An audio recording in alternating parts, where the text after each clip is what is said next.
Nouvelle année, nouveau départ, nouveau numéro, nouveau tout, ok?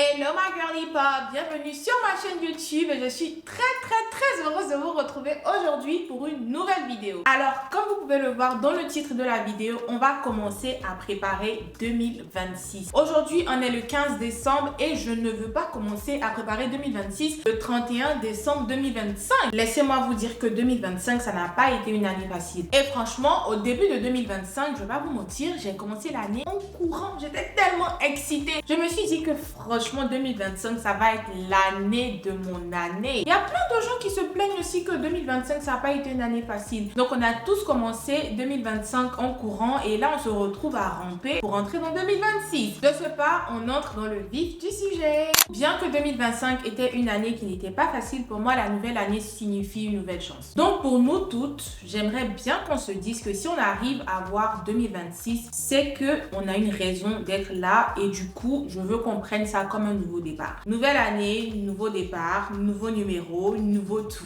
ok? Et pour pouvoir bien commencer 2026, il y a un truc qui est non négociable qu'on doit faire, c'est de faire le bilan de notre année 2025. Et quand je parle de bilan de l'année 2025, je parle d'analyser notre année 2025. C'est pour ça que je ne veux pas qu'on attende jusqu'au 1er janvier ou au 31 décembre 2025 pour venir réfléchir à comment l'année s'est passée parce que on sera un peu en retard. Je vais vous donner les bonnes questions à vous poser pour avoir des bonnes réponses, pour avoir un bon bilan bien détaillé de votre année et bien évidemment que moi aussi je vais répondre à ces questions-là. Et comme ça, vous allez avoir un bon understanding, c'est-à-dire vous allez bien comprendre un peu comment faire le bilan de l'année 2025 et de là, on va passer à la deuxième étape. Donc la première question à se poser avant toute chose, qu'est-ce qui vous a vraiment marqué en cette année 2025? Je parle des événements, des décisions, des relations, tout ce que vous avez fait qui vous ont vraiment marqué en 2025. Moi, personnellement, en 2025, ce qui m'a marqué, il y a quand même plein de trucs qui se sont passés en 2025, mais je pense que j'ai été le plus marquée au niveau de mes relations. Moi, déjà, sachez que je suis une lover girl. Et donc, du coup, moi, en 2025, un de mes goals, c'est-à-dire qu'en 2025, je me suis dit, tu vois, il y a le travail, il y a tout ça, mais c'est des trucs que je suis déjà set, tu vois. On va pas trop stresser par rapport à l'argent, tout ça. Je veux vraiment une relation stable. C'était un de mes goals. Donc, c'était un de mes focus pendant cette année. C'est-à-dire que toutes les personnes à qui j'ai parlé pendant l'année 2025, c'était vraiment sérieux. J'y ai mis du cœur, j'étais sérieuse, j'ai tout donné. Ça m'a marqué parce que j'ai l'impression que le dating scene, c'est-à-dire la scène en ce moment, les hommes, les relations, c'est vraiment difficile. Ça m'a fait beaucoup de mal de voir à quel point certains hommes sont prêts à se mettre dans des trucs qu'ils savent très bien pertinemment qu'ils y sont pas. C'est-à-dire que si tu sais très bien que tu n'as pas envie d'être en relation en ce moment, c'est pas trop ton truc. Pourquoi tu vas venir te mettre dans une situation que tu sais que tu peux pas gérer? Donc moi, franchement, quelque chose qui m'a marqué en 2025, c'est le côté relation et le fait que j'ai donné 100% de moi à ce niveau-là et j'ai l'impression que les gens à qui j'ai donné, ils méritaient pas forcément. Ça m'a ouvert les yeux sur beaucoup de choses et ça me donne une nouvelle perception de comment aborder les relations, l'amour et naviguer aussi mes relations en 2026. Donc du coup, ce qui vous a vraiment marqué en 2025, ça va être quelque chose que vous vouliez vraiment que ça arrive, un goal que vous vous êtes vraiment fixé et qui est soit arrivé ou soit pas arrivé et la leçon que vous retenez de ça. Après ça, la deuxième question aussi que vous pouvez vous poser dans votre bilan de l'année 2025, sur quoi tu voulais te concentrer en cette année 2025 et est-ce que tu l'as vraiment fait? Moi personnellement, en cette année 2025, je voulais vraiment me concentrer sur mon côté vraiment créatif. Clairement, je me suis vraiment lancée sur YouTube en anglais au début de l'année 2025 et c'est quelque chose sur lequel je voulais vraiment aussi me concentrer. Parce que si vous savez pas, sur YouTube, pour être monétisé, ça prend du temps et ça demande du travail. Ça peut prendre 1 an à 2 ans pour être monétisé et j'ai quand même accompli ça en 3 mois. 3 mois où je me suis vraiment dit, c'est un objectif que je veux atteindre. Mon goal, c'était pas de l'atteindre en 3 mois, mais mon goal, c'était de l'atteindre d'ici la fin de 2025. Je pense que j'ai posté ma première vidéo en janvier, fin janvier 2025 et j'ai été monétisée en mars, fin mars ou début avril 2025. Et c'était incroyable pour moi. C'était vraiment un de mes goals que je m'étais fixé et j'étais vraiment contente. Donc, posez-vous cette question-là, revenons en arrière, pensez à ce que vous vouliez vraiment faire et répondez à la question, est-ce que vous avez pu accomplir cela? Troisième question, ça va être quelles sont les habitudes que vous avez construites? Vous devez penser à toutes les habitudes que vous avez construites en 2025, c'est-à-dire soit la discipline, soit la consistance, soit la prière, soit la gratitude. C'est des différentes habitudes qui sont très importantes. Il est très important de construire des habitudes parce que je pense que les habitudes, ça définit clairement le caractère humain et c'est vraiment la base de toute chose, quoi. Je me dis que pour pouvoir accomplir un goal, il faut avoir les habitudes qui viennent avec. Donc, quelles sont les habitudes que vous vouliez avoir et est-ce que vous avez développé ces habitudes-là? Là, en ce moment, on est en train de faire le bilan de l'année 2025 parce que c'est bien de repartir en arrière, de fouiller dans tout ce qu'on a fait, de voir ce qu'on a accompli, ce qu'on n'a pas accompli, les raisons pour lesquelles on n'a pas accompli et en tirer des leçons pour pouvoir être meilleur en 2026. Il y a plein de questions à se poser, mais je pense que je vais me limiter à 4 questions. Et là,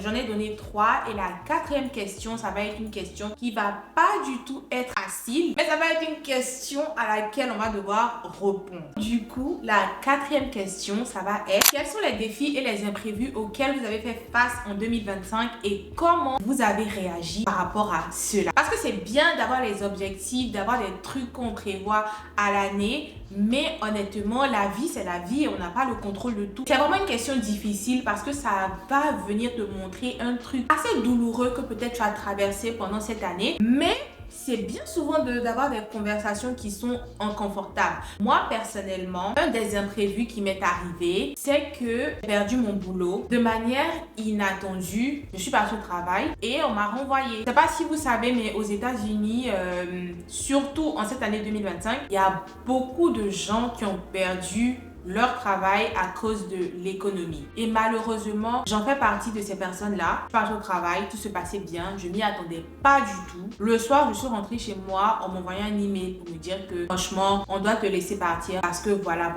J'étais pas la seule, il y avait moi et 10 autres personnes avec qui je travaillais qui ont aussi été renvoyées. Et franchement, c'était un imprévu, un truc auquel je m'y attendais pas du tout. C'est-à-dire que j'étais même dans le déni, arrivé un moment pour me dire non, c'est pas possible. Parce que quand même, je vis seule, je suis à ma charge, je dois payer un loyer, je dois payer mes factures, je dois payer plein de choses par mois. Et se retrouver comme ça, sans boulot, out of nowhere, c'est vraiment difficile. Et comment j'ai réagi face à ça? Je n'ai pas dit que c'est la fin du monde, je me suis pas tombée dans une dépression. Et juste pour ça, je suis tellement fière de moi. Ça m'a vraiment changé de perspective. Ça m'a appris que souvent, ton plan n'est pas forcément le plan que tu dois suivre.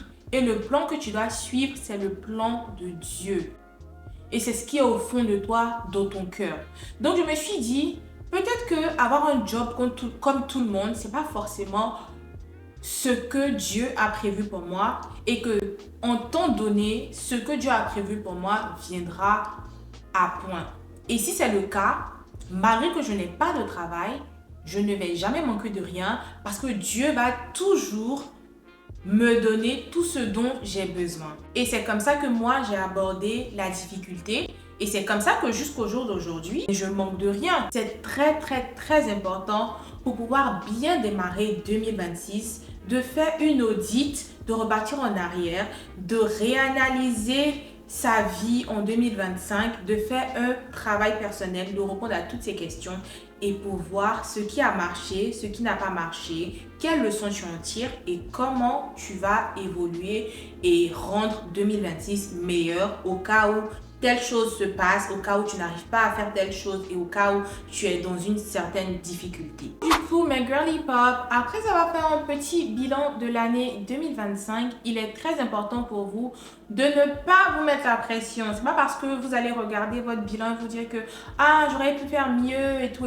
Non, ça sert à rien de se mettre la pression. Il y a des choses qui arrivent dans la vie qu'on ne peut pas forcément contrôler et le but, c'est pas de se mettre la pression, de se rabattre ou de se dire que tu es une bonne à rien ou quoi que ce soit, mais c'est vraiment d'en tirer des leçons et de vraiment transformer ces leçons-là en quelque chose de meilleur pour l'année 2026. Pour bien commencer une nouvelle année, pour moi personnellement, je pense que tout le monde doit avoir une vision claire des choses qu'on veut accomplir. C'est-à-dire que tout ce que tu vas accomplir, tu dois savoir à la lettre et de manière très précise. Aussi, il faut se poser les bonnes questions et la première question fondamentale à te poser pour pouvoir débuter ton année 2026.